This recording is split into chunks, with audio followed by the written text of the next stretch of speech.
Annie claimed a spot in hearts around the world, first with Shirley Temple playing the iconic role, but also thanks in part to the 1982 film adaptation's adorable lead, Aileen Quinn, who's since gone on to live a successful life and grown up to be gorgeous. Although the film hit theaters nearly 40 years ago, Aileen Quinn is Orphan Annie to an entire generation. It doesn't matter that the musical has seen multiple Broadway revivals and remountings over the years, nor the fact that a glitzy and successful modern reimagining of the film, starring Quvenzhané Wallis, hit theaters in 2014. Quinn even still gets recognized for the role, telling Entertainment Weekly in 2012, "It kind of blows my mind that it's been 30 years, but I still get the whole, 'you seem familiar. Did you date my brother? Did we go to high school together? What do I know you from?'" Quinn's relationship with the character goes beyond her time on the big screen, too. When she was 8 years old, she nabbed a gig working in the show on Broadway, per My Hollywood Adventure, which led her to audition for the film adaptation. After multiple rounds and a screen test, the part was hers. Nowadays, Annie with her bright red dress and shaggy dog, Sandy, is an iconic image. But the film was initially a bit of a letdown in terms of box office numbers upon its release, according to Broadway.com, though it's certifiably reached cult status now.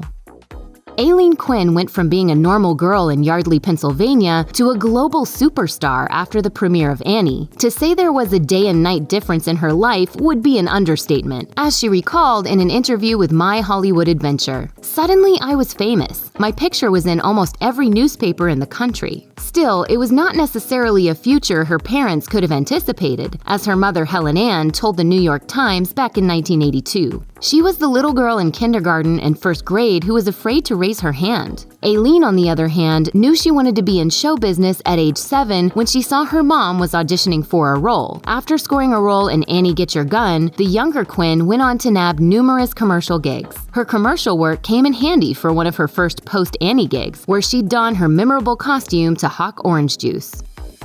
Although she became a household name nearly overnight, Aileen Quinn certainly did not fall prey to the typical pitfalls that face some child actors. Ahead of her 11th birthday in 1982, the New York Times described her as the epitome of kid, friendly, full of fidgets, with a patina of precocity over a personality that is pure child.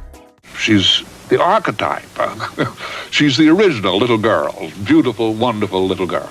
It also helped that her mother was anything but the typical stage mom. She was never pushy with her daughter and kept Aileen in school even after the film's premiere, saying, "My concern isn't so much for what she's doing now. My concern is with the end result as a human being." According to the Times, Aileen continued to attend Catholic private school in Yardley, Pennsylvania, where she maintained good grades even after filming on Annie commenced. Although the young starlet grew up receiving fan mail from admirers like Nancy Reagan, she maintained that her life hadn't changed much in an interview with Coming Attractions in 1982. Following Annie's release, she continued to audition and pursue theater roles. But there was no big family move to Hollywood, and she liked it that way, saying, "Once in a while when I do have breaks, I go back home and I do play with my friends, and filming to me is like playing with my friends. Not in the same way, but it's something I enjoy." Part of the reason Aileen Quinn's acting career slowed down after the release of 1982's Annie was due to contractual obligations. According to IMDb, there were plans for both an Annie 2 and an Annie 3, but neither movie panned out. It's unclear whether or not this was due to the first film's lackluster box office performance, but it seems to Quinn that everything happened the way it was supposed to, as she explained to Broadway.com in 2012. "I was under contract for 7 years to make more Annie movies, but they never materialized. I got to have a normal high school and a normal life outside of Hollywood. Still, performing remained close to her heart, even though she couldn't pursue big screen roles, and she dabbled in regional theater gigs, where she developed her craft as an actress." Like many musical movies before and after it, the big screen adaptation of Annie faced its fair share of criticism. The film might be a cult favorite for families who grew up with Little Orphan Annie, but it only grossed $57 million on a $50 million budget, per Box Office Mojo. And while fans of the movie unanimously adore Aileen Quinn's infectious energy and radiating optimism, I'm Gorilla Gorilla. Aileen Quinn. The Aileen Quinn? critics seem to be a bit more divided. Quinn's performance of Little Orphan Annie scored her 2 Golden Globes nominations for New Star of the Year in 1983, the same year that she was nominated for Worst New Star and Worst Supporting Actress at the satirical Razzie Awards. It seems like the Razzies nominating committee took the easy route in compiling their nominees, because most critics actually praised Quinn's performance.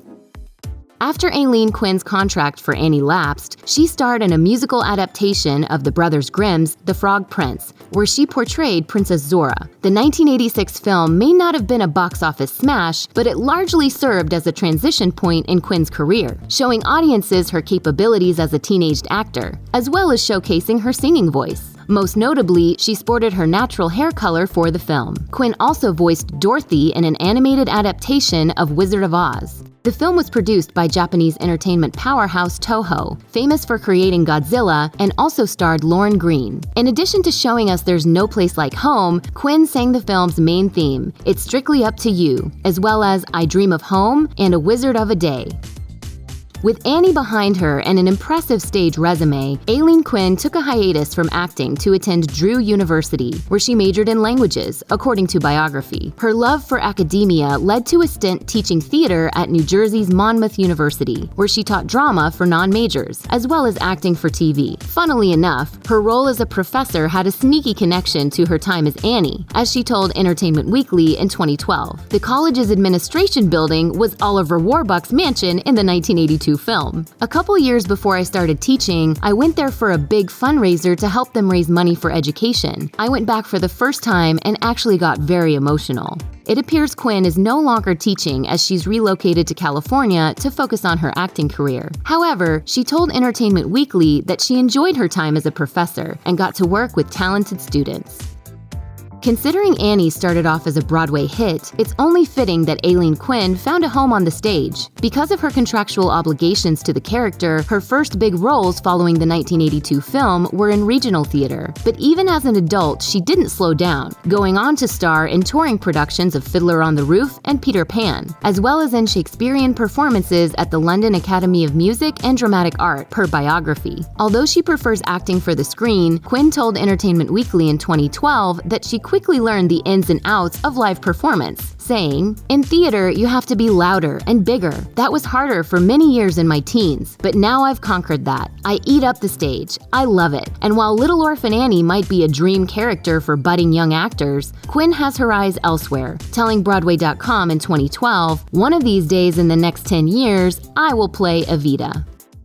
Aileen Quinn might be a Little Orphan Annie to an entire generation, but she has nothing but love for the young performers taking on the happy-go-lucky mantle behind her. After the film adaptation of Annie celebrated its 30th anniversary, she had some wise words for young actor Leela Crawford, who portrayed Annie in the show's 2012 Broadway revival, telling Broadway.com, "She should just have fun and savor the moment. Some of my fondest memories are being on Broadway at age 8 in Annie and Peter Pan." That same year, Quinn met Crawford and Andrea McArdle, who originated the role of Annie on Broadway, for a special 3 Generations of Annie interview with Katie Couric. The trio even seemed to reach a consensus on their favorite musical number starring the adorable orphan, the anthemic It's the Hard Knock Life. Quinn called it a great moment for the Annie characters to get out their aggression, but added that she had another favorite as well.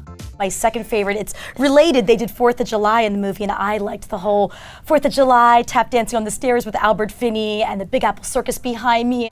Quinn also experienced the musical from a different perspective when she took on the role of Lily St. Regis, who was portrayed by Bernadette Peters in the 1982 film in a 2010 Colorado stage production, telling Entertainment Weekly, "It was so much fun, but it did feel strange because I had to be mean to Annie, and I had to be a little hoochie mama." Aileen Quinn has always had the pipes, so it only makes sense that she decided to form her own band in 2011. Aileen and the Leapin' Lizards is a rockabilly group that, according to the band's website, delivers with foot-stompin', groovin' tunes as well as the band's own unforgettable and soulful originals. The group released its first 2 albums, Spin Me and Lightning and Thunder, in 2015 and 2019 respectively, and has performed everywhere from swap meets, car shows, and rockabilly festivals to Disneyland. Although rockabilly is is a far cry from show tunes, the musical transition came naturally for Quinn, who fell in love with the style after watching a VH1 special on its female pioneers. She told Entertainment Weekly in 2012, "When I came to LA, I met up with some musicians and it was just meant to be." Unlike Annie, Aileen Quinn happens to be a natural brunette, but she still dyes her hair red. If her outspoken love for the character and film 40 years after its release wasn't enough, her unshakable affinity for the hair color says it all. While the decision was partially based on her musical career, it's no secret that she looks good with some scarlet locks, telling Entertainment Weekly, "In rockabilly, it's either jet black hair or something red. Truly, when I decided to go more red, people actually laughed. My friends were like, 'It actually suits you perfectly. You are a sassy redhead.'" Even after all this time, Quinn told Broadway.com that there are still some scenes that make her emotional, especially as she reflected back on working with screen legends like Bernadette Peters, Carol Burnett, and Albert Finney, saying, "It's such a classic story, and realizing how great the actors were and how lucky I was to have worked with them really just blows my mind." The nostalgia for her big debut has its limits though. As Quinn told Entertainment Weekly, her closet has no red dresses. But don't fret, Annie fans, the original costumes are still safely cared for by Quinn's mom. Thankfully, Quinn's impact as the character extends far beyond her wardrobe, and all it takes is one flash of her smile to bring back the joy she brought to the silver screen all those years ago. Check out one of our newest videos right here. Plus, even more Nicki Swift videos about your favorite former child stars are coming soon. Subscribe to our YouTube channel and hit the bell so you don't miss a single one.